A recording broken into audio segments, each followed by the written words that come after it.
I'm a referee for Twin Games, and they're hiding a secret about winning that I can't unsee. Okay, so this is weird. I've been a referee for these twin competitions for like 15 years. 15 years. You wouldn't think it's a big deal, right? Just kids competing in gymnastics, swimming, whatever. But these twin tournaments, they're huge. Scholarships, sponsorships, the whole nine yards. And the pressure on these kids, it's insane. I always thought it was just good old-fashioned sibling rivalry, you know? A little bit of trash talk, a lot of training. I was a skeptic about any cheating, honestly. I've seen a lot of games, and most of the time, people just want to win. But this was different. It started with a pair of twins, the Millers, Sarah and Emily. They were unsettlingly good. Like, too good. I couldn't shake the feeling that something wasn't right, and it made my stomach churn with a growing unease. I don't know why I did that, but I started noticing things. Tiny things.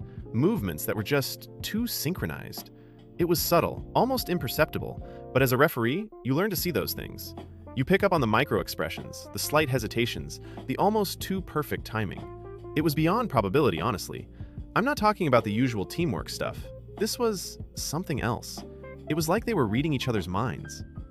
I initially dismissed it as just really good coaching, or maybe they'd been training together since they were toddlers. But the more I watched them, the more I started to question it. The stakes are high, you see. We're talking full-ride scholarships to top universities, endorsement deals with major athletic brands. The parents are intense, the coaches are ruthless, and the twins themselves? They're under a microscope. The thought of what they might be willing to do for victory kept me up at night. I tried to ignore it, I really did. But the feeling just wouldn't go away. It was like a nagging itch in the back of my mind. So, I started reviewing the tapes, obsessively, slowing them down, frame by frame. I even borrowed some motion analysis software from a friend who works in sports science. I looked for anything that could explain what I was seeing. I spent hours poring over the footage, ignoring calls from my wife, skipping dinners with my kids.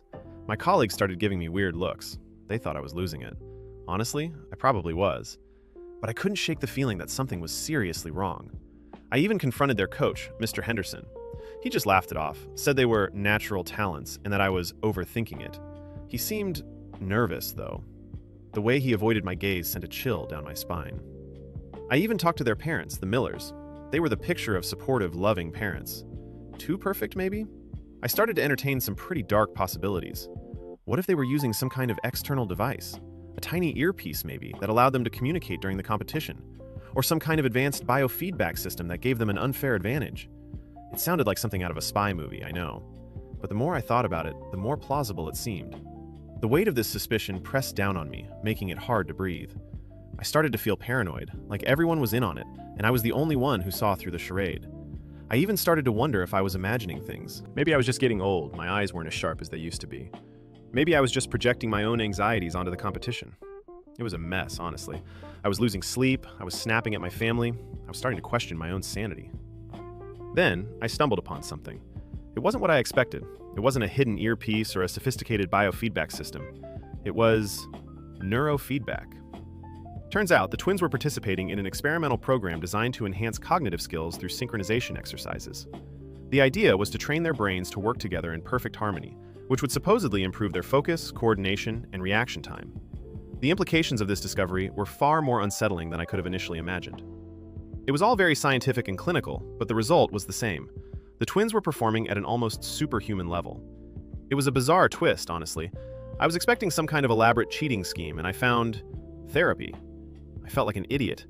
All this time, I was convinced they were breaking the rules, and they were just trying to improve their brains. I dug deeper, and that's when I found the devices. Small, almost invisible, embedded in their athletic gear. They looked like ordinary sensors, but they were transmitting data to a central computer that monitored their brain activity and provided real-time feedback. The sheer precision of the technology was unnerving. It was all perfectly legal, technically.